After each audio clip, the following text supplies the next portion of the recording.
છો?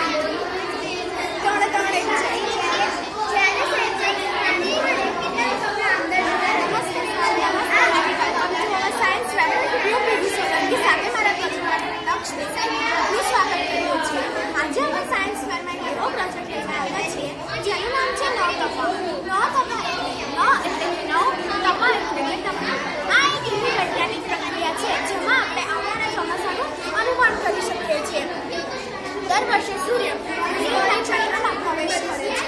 ત્યાંથી 9 દિવસ 9 તપા તરીકે ઓળખવામાં આવે છે. 9 તપા એટલે ઉનાળાના સૌથી ગરમ 9 દિવસ. આ દિવસો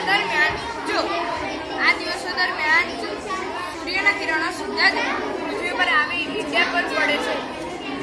આ પછી આપણને આના કારણે તેનું તાપમાન 42 થી 48 ડિગ્રી પહોંચી જાય છે અને આપણને અસહ્ય ગરમીનો અનુભવ થાય છે.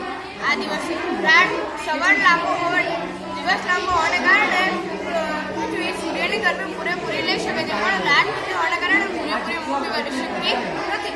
અને આ દિવસો દરમિયાન ગુજરાતના ઉત્તર પશ્ચિમ ભાગો એટલે કે રાજસ્થાનનું રણ અને પાકિસ્તાનના મેદાનોમાંથી બનતા ગરમ અને શુદ્ધ પવનો ગુજરાત તરફ આવી પહોંચે. આ